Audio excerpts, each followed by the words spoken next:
Halo manja-manjaku, bagaimana kabarnya? Sama doi gimana? Makin manja atau menjadi-jadi? Hari ini saya akan menceritakan sebuah film yang cukup menegangkan dan membuat adrenalin saya ketar-ketir dibuatnya. Karena film ini berkisah tentang dua gadis yang nekat memanjat menara tebing setinggi 2000 kaki atau 609 meter atau 2 kali menara Eiffel. Namun ini tak cukup tinggi dibandingkan gaya Anda yang setinggi langit. Bagaimana? Pemasaran? Yuk kita mulai ke alur ceritanya.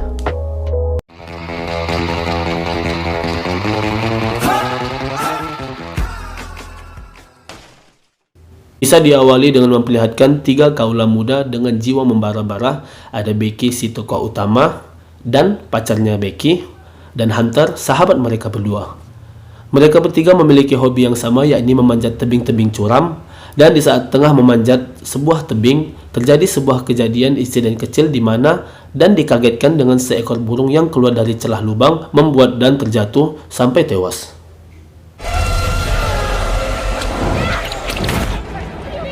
Just 1 second. Okay, Becky, I just need a little more line.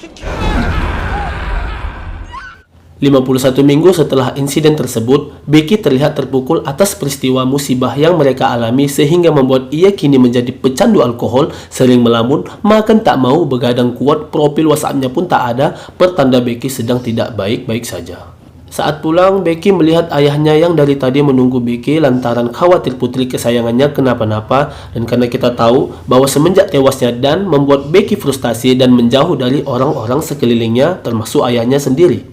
Sebagai seorang ayah yang bertanggung jawab, tentu ia tak ingin Becky berlarut dalam kesedihan, apalagi melampiaskannya dengan cara minum minuman yang pastinya itu tidak baik buatnya.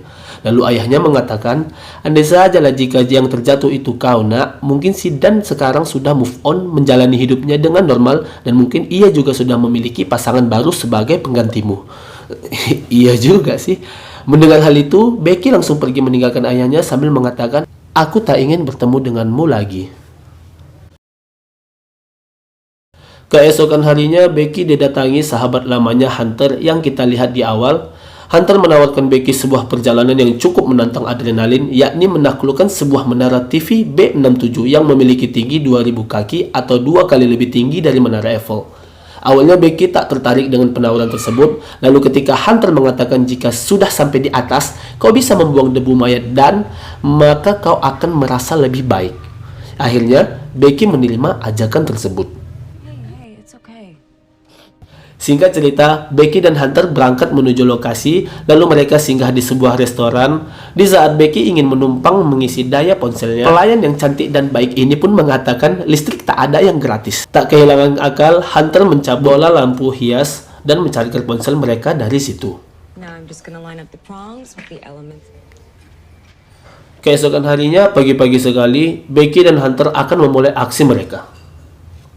Hunter merupakan seorang YouTuber dan selebgram dengan jumlah followers sekitar 60k, membuat ia selalu merekam lalu men-share segala aktivitas kesehariannya alias disebut budak konten. Nah, di saat mereka ingin memulai perjalanan sambil merekam, tiba-tiba hampir saja mereka masuk ke dalam kolong kontainer tersebut akibat keasikan bermain ponsel saat sedang menyupir. Kalau di Indonesia pasti udah disebut itu firasat buruk itu.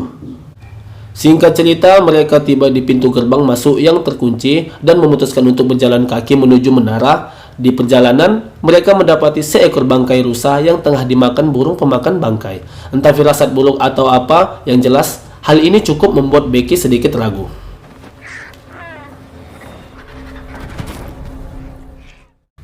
Tibalah mereka di hadapan menara tinggi setinggi harapan orang tua. Tanpa menunda waktu, Hunter langsung memanjat dan disusul oleh Becky yang sedikit ragu terlebih karena sisa trauma yang dialaminya tahun lalu.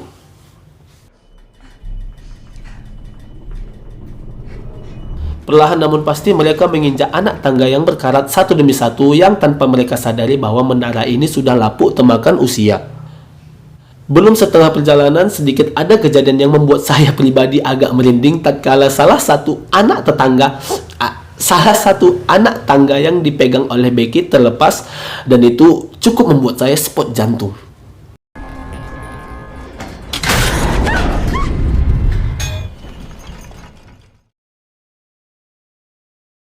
Singkat cerita, mereka telah tiba di ujung anak tangga yang menandakan bahwa mereka berhasil menyelesaikan perjalanan pertama.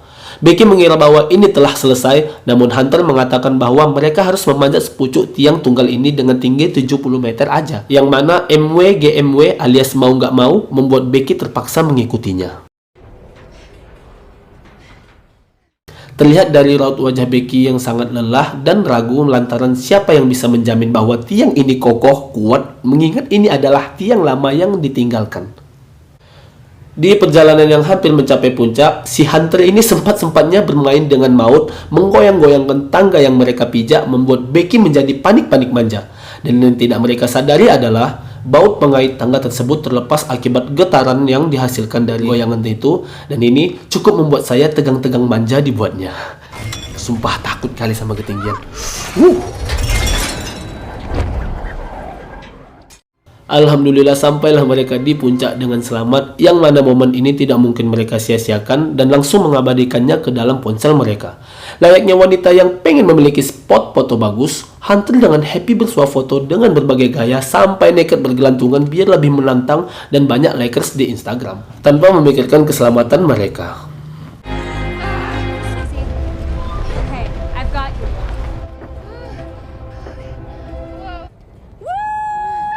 Setelah capek berfoto-foto manja, Becky mengeluarkan sesuatu di dalam tasnya, yakni abu mayat Zidane, dan sesuai janji, ia akan membuangnya jika telah mencapai puncak. We're one, Dan. Singkat cerita, Becky dan Hunter memutuskan untuk turun sebelum gelap dengan dibantu oleh Hunter yang memegang tangannya. Tiba-tiba, ya, sesuai dengan dugaan netizen, baut pengait tangga tersebut lepas yang hampir membuat Becky terjatuh. Dan alhamdulillah, Hunter sigap menahan tali yang terkait ke pinggang Becky dan perlahan menarik Becky kembali ke puncak. Dan Becky mengalami luka serius di bagian paha.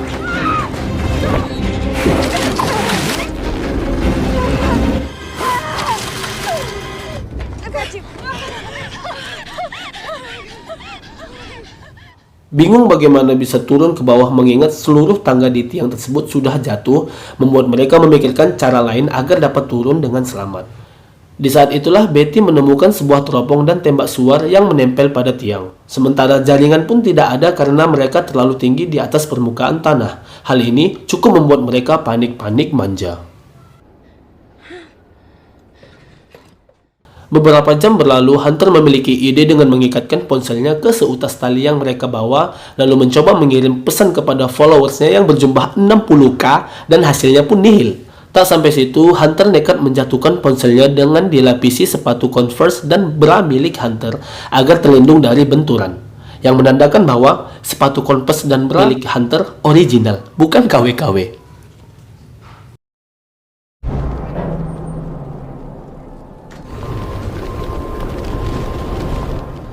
Lalu tak lama, Hunter melihat seorang berjalan dengan seekor anjingnya di area menara tersebut, berusaha meminta tolong dengan berteriak dan melempar sepatunya ke arah pria itu, namun sayang, usaha mereka pun sia-sia.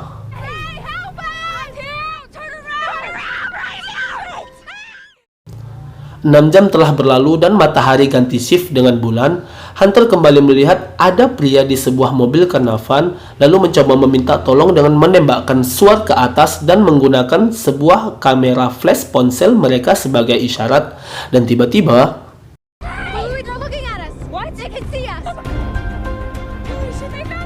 ya, bukannya menolong, kedua pria tersebut malah mencuri mobil Hunter yang terparkir di depan pintu gerbang tersebut. Dan ini sudah jatuh tertimpa tangga. Singkat cerita, esok pun tiba. Setelah 12 jam lebih mereka di atas tanpa makan minum, mandi, gosok gigi, cuci motor, masang gas LPG, membuat Hunter kembali melakukan hal ekstrim di mana ia nekat turun ke bawah untuk mengambil ransel Becky yang berisi sebotol minuman dan sebuah drone. Dengan seutas tali, Hunter perlahan menggapai tasnya dengan susah payah dan akhirnya Hunter dapat mengambil tas tersebut. Dan di saat ingin naik, tiba-tiba, ya, insiden menegangkan terjadi di mana Hunter terpleset yang membuat ia hampir wasted, dan beruntung ia masih dapat menggapai tali tersebut dan berhasil selamat. Serius, tegang kali aku nonton film ini. died there. I'm not going anywhere.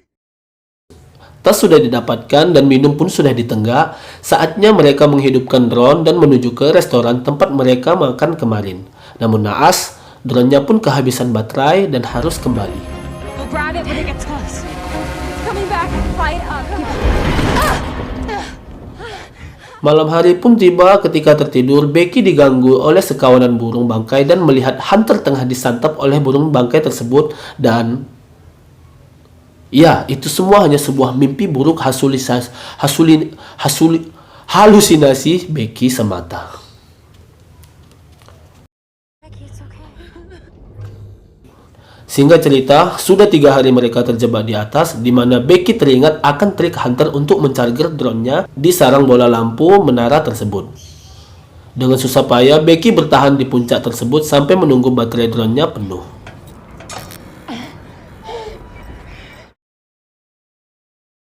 Singkat cerita lagi, di saat baterai drone penuh, Becky dan Hunter pun langsung menerbangkan drone tersebut ke arah restoran sembari menaruh secarik kertas berisi meminta bantuan.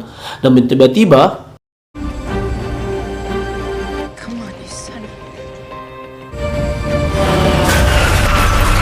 ya ada saja kendala di mana kali ini satu-satunya drone harapan mereka tertabrak truk tanpa sempat mengantarkan pesan mereka ke restoran tersebut. Sudah jatuh tertimpa tangga, masuk lagi batu dari ujung, pesawat dari sana jatuh ke orang itu. Dar! Gak ada peluang selamat. Susah memang. Setelah kejadian itu, terlihat dari raut wajah Becky yang sudah tak tahan dan putus asa. Tanpa ada makan dan ditambah sebentar lagi akan ada badai yang datang, membuat ia berpikir mungkin inilah jalan satu-satunya, yakni melemparkan ponselnya dengan sepatu milik Hunter yang tersisa sebelah. Di mana Hunter mengatakan, tidak bisa karena sepatunya ada di bawah. Lah kok? Anda bingung? Yaps, plot twist yang gak ketebak di mana ternyata insiden Hunter terjatuh setelah mengambil tas tersebut membuka fakta bahwa ternyata Hunter tewas terjatuh dan kehabisan darah. Dan Becky hanya menarik tasnya saja tanpa ada menarik Hunter. Semua yang dilalui Becky setelah itu tak lain hanyalah sebuah berupa halusinasi dan goncangan emosional jiwanya seakan merasakan Hunter masih hidup dan masih ada bersamanya. Gak ketebak ya kan? Your scrawny ass could pull me up, did you? Setelah menyadari hal itu, ditambah harus melawan ganasnya badai yang menerjang, di saat itulah Becky tersadar bahwasanya ayahnya lah adalah orang satu-satunya yang pasti mengkhawatirkannya saat ini, di mana ia menyesal dan meminta maaf atas semua perlakuannya tempo lalu. I found I love you, but I'm not gonna make it. I'll be gone.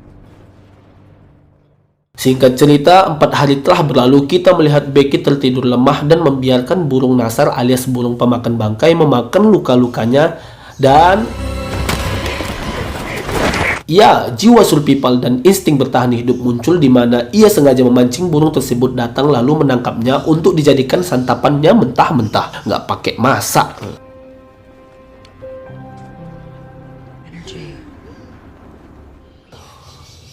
Setelah siap makan tanpa merokok dulu, Becky memberanikan diri untuk turun ke bawah menghampiri jasad Hunter yang terbujur kaku, lalu mengambil sepatu Converse orinya untuk dijadikan pelapis ponselnya, yang mana Becky mengirim pesan ke ayahnya. Karena ayahnya lah orang satu-satunya yang pasti selalu standby dengan ponselnya untuk mendapatkan pesan dari anaknya. Becky membuang sepatu berisi ponselnya sekaligus jasad Hunter, berharap saat sudah di bawah, ponselnya tak hancur dan signal sudah dapat sehingga pesan yang ditulis ke ayahnya dapat terkirim.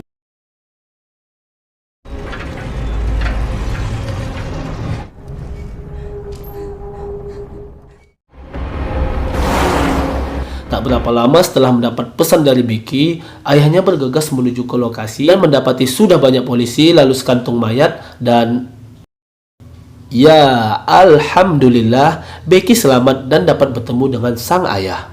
Dan film pun berakhir.